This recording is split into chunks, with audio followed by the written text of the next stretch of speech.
We all have that one game that we hate, but we keep on coming back to, that we just don't enjoy playing but end up always playing it. But this didn't happen by chance. It's not an accident, it's actually the effect of calculated manipulation. A carefully crafted psychological trap. See, they know your weaknesses. They know the dopamine hits, the subtle nudges that keep you hooked, and how to control your emotions.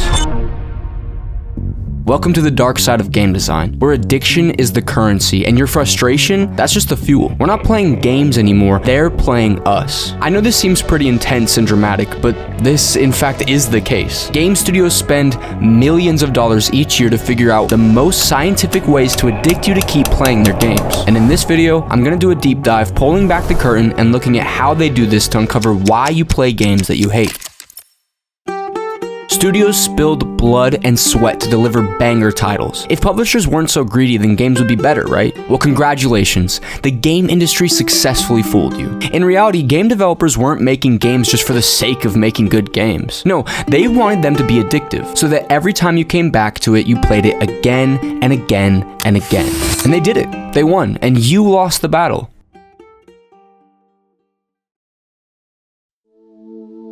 If you've been around long enough, most people will say the OG COD 4 was one of the best COD games of all time because it added so many genre-defining features. One of those was the prestige system. You get to the max level, then you can prestige, meaning you go back to level 1, but unlock the prestige emblem. But this wasn't just some cool feature the devs wanted to include. They realized that by including this prestige system, players would be incentivized to rank all the way up, especially since many guns and perks are locked behind a specific rank, and therefore they would keep playing the game. And we all loved it, didn't we? There's a reason why we want to play. There's a reward waiting for us. Since then, it's no surprise it has been in every single COD game, but that's not all. Mastering complex mechanics like pulling off the Daigo parry in Street Fighter or perfectly timing blocks in OS in a 1-star map because you've already perfected it in the highest levels also provides a deep sense of satisfaction and encourages replaying the game. We just love the feeling of progression, and it's not just because we're leveling up. It feels good to get better at things, and the common logic is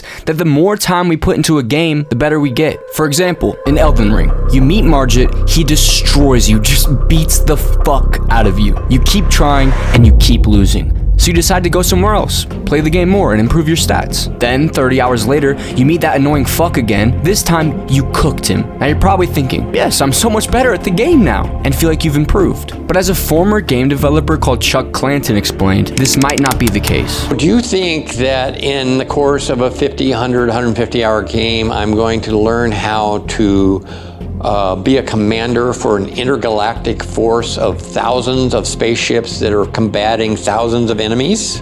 Probably not. So there's a trick in games. Games do require skill, and you have to develop certain skills to do things. But the primary thing that is your skill is seniority in game. That is, we do lots of things to give you more power, more capability, more scope with time in game. Yes, you have to learn how to do a basic set of skills, but actually, you haven't become a masterful sharpshooter. You become a slightly better sharpshooter, and you put enough time in the game that we give you more power, a better gun, or maybe we just completely cheat, and the size of the area that your ammo hits changes, that your bullets hit changes. And this is true for a lot of RPGs like Witcher 3, where there are different item rarities and levels. MMORPGs like New World and Black Desert, where every player has a different gear set and level. And FPS games like Call of Duty, where guns are locked behind game progression or looted from game modes. You might think that you're improving and getting stronger and better, but no, you were just given the tools to be strong enough to deal with the threats they placed in.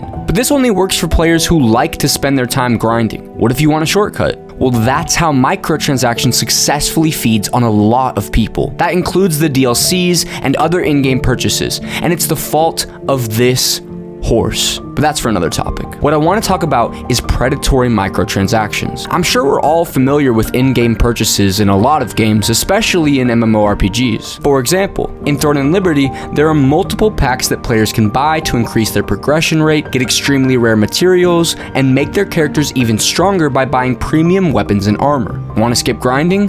Pay up, loser. Another example is War Thunder, where buying a premium account grants you access to more rewards, progression points, and access to premium vehicles. Sick of losing in 2.0 BR games? Pay up, dumbass. You might think, okay, who the fuck would buy that? Unsurprisingly, a lot of people. Gacha games, MMORPGs, mobile games, these are some of the worst genres where people spend a shit ton of money. But progression isn't the only thing used to hijack your brain. There's another phenomenon that all gamers have experienced that makes them lock in at 3 a.m. grinding at a game. Have you ever felt like you should probably stop playing? Maybe you're tired, have other things to do, or it's getting late, but you just can't resist the urge to do one more thing in the game. In a strategy game like Civilization or any turn-based game, you might tell yourself, okay, just one more turn before bed. But then that turn leads to 300 more turns. Maybe it's just because of a new opportunity, a potential attack, or a discovery, and suddenly it's, okay, just one more to see what happens next. This can go on for ages. I've played a lot of Civilization 4 and 5, as well as some Paradox Interactive games like Stellaris and Crusader Kings 3. And man, they really lace that game with something. It's even more insidious in roguelike games like Hades or Risk of Rain 2. You know you're gonna die, probably, but you're making progress. You're unlocking new abilities, getting a little further each time, and learning enemy patterns. That one more run feels like a step forward, even if it's just a tiny one. It's the illusion of progress that keeps you hooked, the feeling that you're getting better, even if you're just repeating the same cycle. And let's not forget competitive games. I remember playing Overwatch or Rocket League with friends, and the classic "we can't end on a loss" comes up, so you play another and another and another. Then you finally win, and suddenly you're on a roll. Alright, one more. But before you know it, it's 4 a.m. and you have to wake up for school at 8 a.m. and you hate the decisions you've made. But what if I told you this just one more mentality was not a factor of your own decision, but games were intentionally designed to do this to you? They know that randomness, the possibility of something exciting happening just around the corner, is a powerful motivator. They sprinkle in those near wins, those close calls, those moments of triumph, just enough to keep you pushing for one more. It's a delicate balance, but when it's done right, it's incredibly effective. You think you're in control, but often you're just dancing to the game's tune. Once you're hooked, you are no longer in control. So have you seen this before? If you've been chronically online enough, you probably have. A lot of gambling addicts believe in this idea that it doesn't matter if they're on a multiple losing streak because they'll be set once they win the next one, or the next one, or the next one, or the next one, or maybe the next one, until there is no next one because the house always wins. One of the reasons for this awful behavior is called loss aversion. Psychologists Daniel Kahneman and Amos Tversky researched this extensively in their 1979 paper, Prospect Theory, an analysis of decision under risk. What they found is that people really don't like losing money, so much so that they'll take huge risks just to try and avoid a loss, even if the chance of winning is super low. For example, say someone lost $100 and they were given the choice. They could walk away and accept the $100 loss, or gamble with a 95% chance of losing another $50, but a 5% chance to win it back. What they discovered is most people take that risk. They'd rather gamble than accept an almost guaranteed loss. But when people are winning or gaining money, they suddenly become more careful. Imagine being offered a guaranteed $50 win,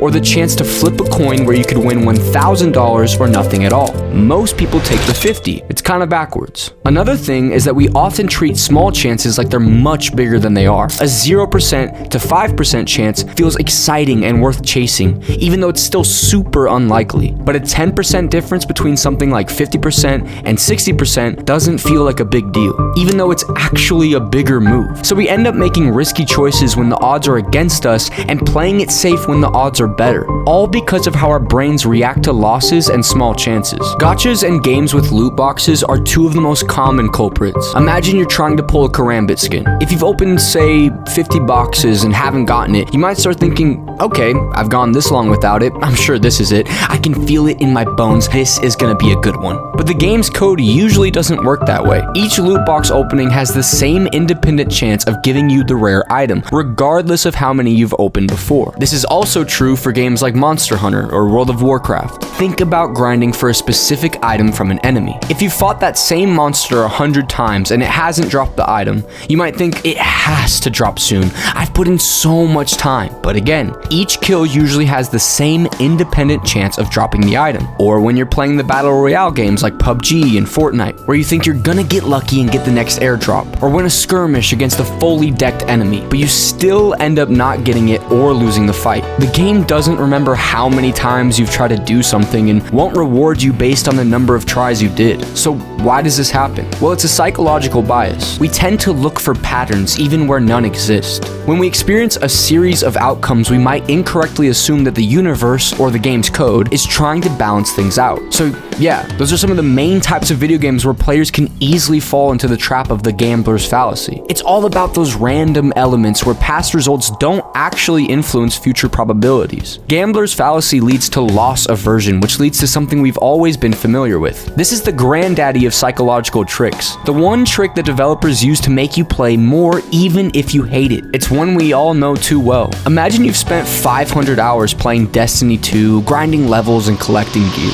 Any last words?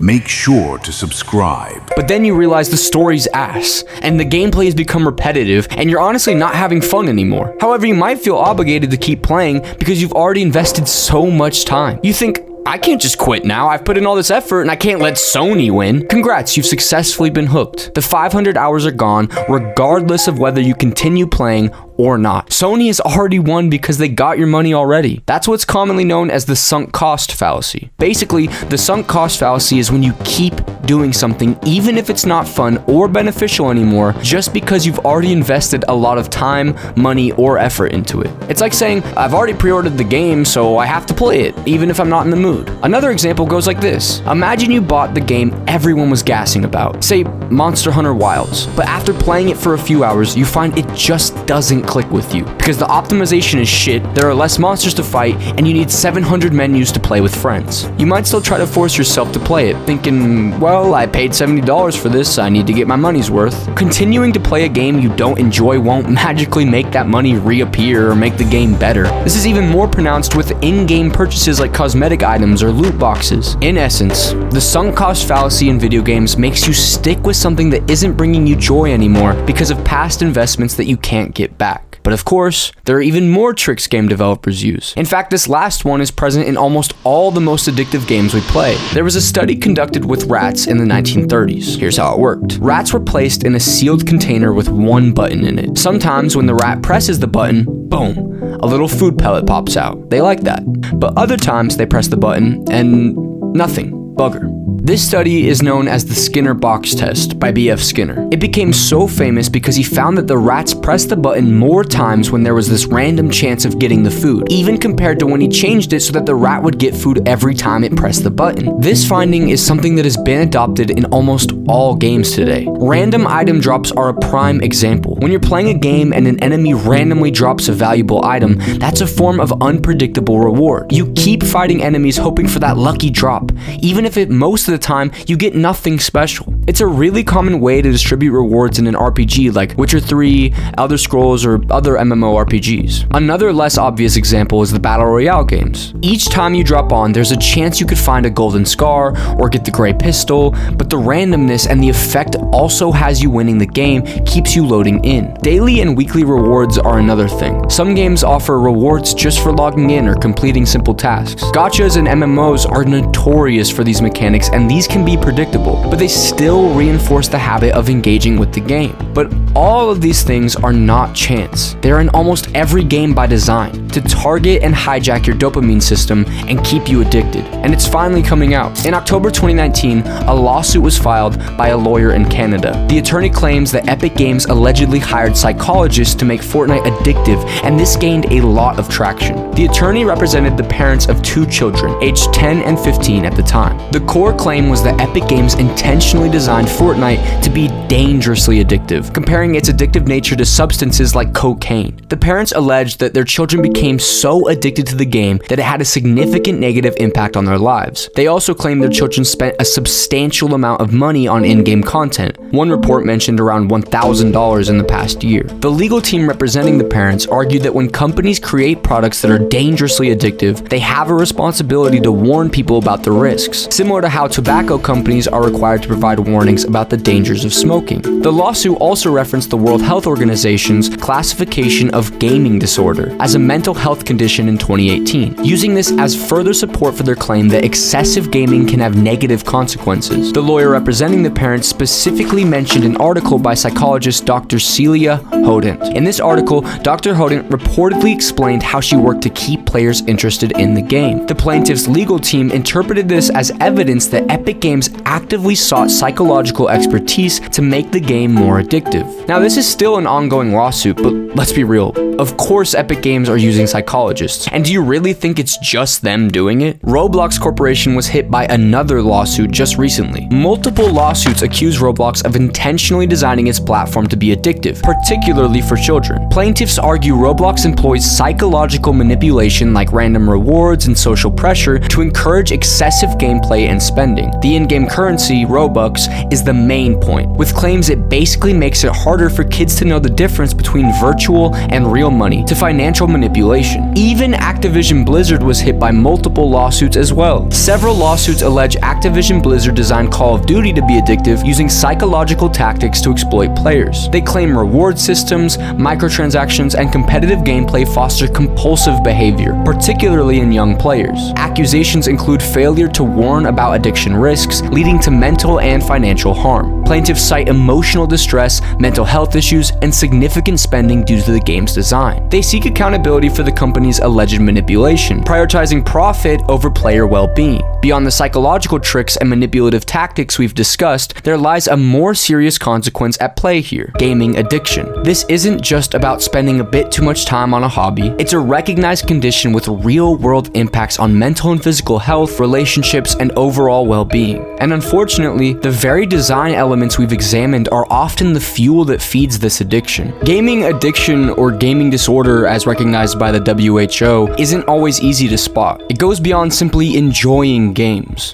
The consequences of gaming addiction can be severe and can lead to some terrible physical and mental health issues. Broken relationships with other people, academic and professional problems, and even financial issues due to uncontrollable spending habits. It's crucial to acknowledge the role of game developers in this issue. While personal responsibility is important, developers have a responsibility to create games that are engaging but not exploitative. Designing games with addictive mechanics in mind raises ethical concerns. There has to be a balance between creating compelling gameplay and avoiding practices that can lead to addiction. It's easy to say that players should just have more self-control, but that argument ignores a critical truth. Game developers actively design their products to be addictive. This isn't a coincidence, it's a deliberate strategy. They're not passive creators simply providing a form of entertainment. They're active architects of engagement, often at the expense of their players' well-being. Developers aren't just making fun games, they're creating systems designed to trigger specific psychological responses. They employ, as mentioned in the Fortnite lawsuit, game companies often hire experts to understand and exploit human psychology. These experts help design reward systems, progression loops, and social mechanics that are scientifically proven to be addictive. This isn't about making a game more enjoyable, it's about making it more habit-forming. Developers collect vast amounts of data on player behavior. They track how long you play, what you spend your money on, and when you're most likely to engage. This data is then used to fine-tune the game's design, making it even more effective at keeping you hooked. They know exactly what buttons to push and when to push them. The current lack of regulation in the gaming industry allows developers to get away with these practices. There needs to be greater oversight and accountability to ensure that games are designed ethically and responsibly. While individual responsibility plays a role, the lion's share of the blame lies with the developers. They are the ones designing and implementing these addictive systems. They are the ones profiting from player addiction. They're the ones who need to be held accountable. It's time to stop seeing game addiction as solely a player problem and start recognizing it as a systemic issue created by the industry itself. I love video games, but it's also a good thing to be cognizant of the reason why we act and think the way we do when we're playing video games. games. One of the companies we mentioned who are facing a lawsuit is Epic Games, and it's not surprising when you look at their controversial past, which we covered in this video here.